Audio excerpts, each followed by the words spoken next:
The box feels the same every year. That's the thing nobody talks about. The weight of it, the way the cardboard opens with that slow, deliberate resistance.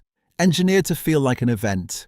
You're standing in your apartment, 23 years old, and there's a new iPhone in your hands that looks almost identical to the one you just set aside. $7.99. Every September. You've done this since you were 18. It's just what you do. It's just how the calendar works. This year something is different. Not about the phone. About you. Quick note before we go any further. This video is for education, not financial advice. Every number you're about to see is calculated from real data. Talk to a licensed advisor before making decisions with your own money. 3 weeks ago, your manager pulled up a slide during an all-hands meeting. A simple chart. 2 lines, 40 years, same starting point. One stayed flat, the other curved upward, slowly at first, then sharply. The way a plane looks when it finally lifts off after a long runway. She said, this is what happens when money has time.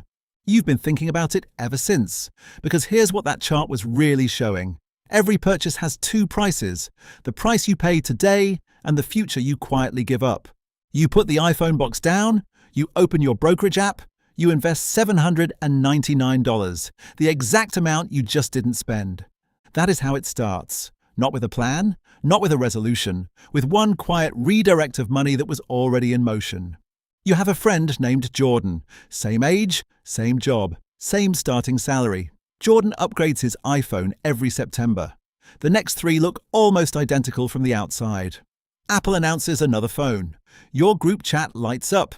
Jordan texts, "It's only $800, man. The camera alone is worth it." You watch his unboxing video, feel the familiar pull, and close the app. You invest another $799. That's the problem with compounding. It doesn't feel like it's working, right until it suddenly does. 3 years in, you've put $2,397 of your own money into the account. At a 10% annual return, the verified long-term average of the S&P 500, the balance sits at around $2,645. It doesn't feel like anything. The line on the chart hasn't curved yet. You're still in the long, flat part of the runway, but something quieter is already changing. The habit is forming. Spending feels like the deliberate choice now, not saving. The friction has flipped. At 26, your phone finally starts slowing down. The battery barely lasts a day. For the first time, skipping the upgrade actually feels expensive, not just habitual. You stand in the Apple Store for 12 minutes. You hold the new model. The screen is brighter. The camera is better. The battery will probably last longer. For 12 minutes, every argument makes sense. You almost buy it. Almost. You put it back. You leave. You invest $799 that September, like every other September. At 28, Jordan calls on a Sunday afternoon. Not to talk about phones. He got a promotion 8 months ago, but he's somehow in more debt than before. He can't figure out where it went. You listen, and somewhere in the back of your mind you recognize the feeling. Not judgment. Just a quiet understanding that money has a way of expanding to fill whatever container you give it. Your account sits at just over $6,100. 6 years, $4,794 contributed, the rest growth. Not life-changing, but proof. Proof that the line is real, that the curve is forming, that the runway is longer than it feels while you're on it. The financial stress you used to carry, the low-grade background hum of not knowing if something unexpected would break you. It's gotten quieter, not gone, quieter. That's what these 6 years actually built. Not a number, a margin. At 32, you're at dinner with Jordan and 2 other friends. Someone asks about retirement. Casually, half joking, half genuinely unsure. Jordan says he'll figure it out later. He says it lightly.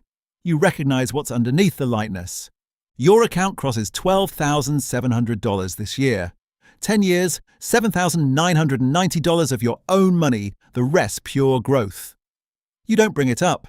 You just sit there at dinner and feel the weight of it. Not pride exactly, something quieter.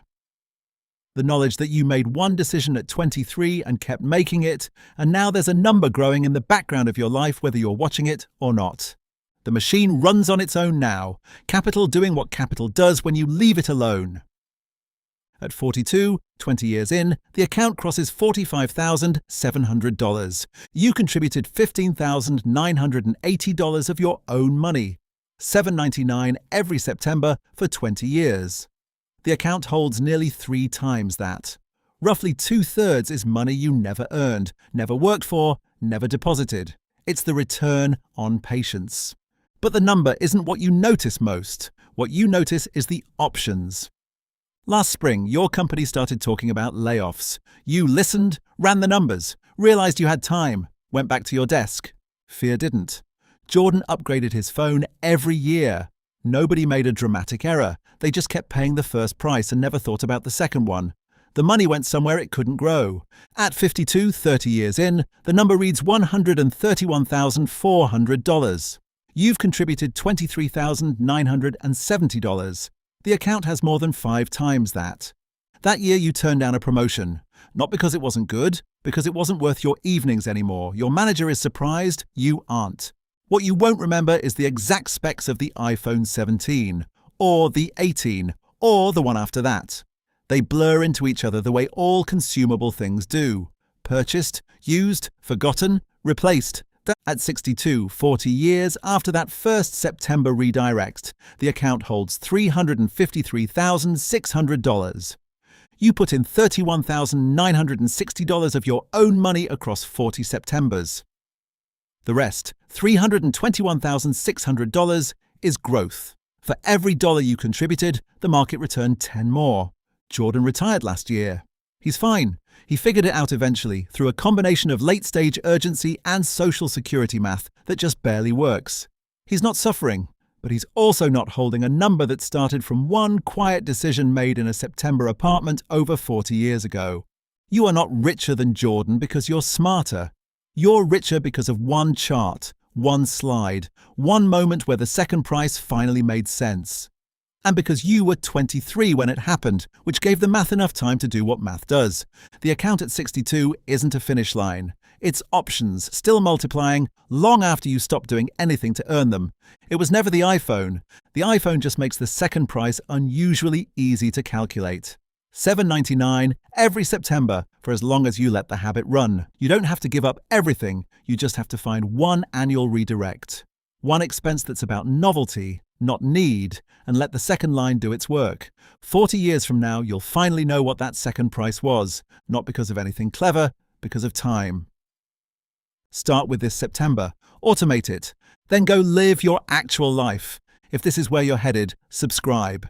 New video every week, same kind of story, same kind of math. And I want to ask you something before you go. Think about your own September, not necessarily a phone. Maybe it's a streaming service you forgot you had. Maybe it's the gym membership you've been paying for since January. Maybe it's something bigger. Whatever it is, what would happen if you redirected just that one expense, starting this month, and let it run for the next 10 years? Drop your answer in the comments. I read every single one. And if you're not sure what your number looks like, say that too. Sometimes just writing it out is where it starts.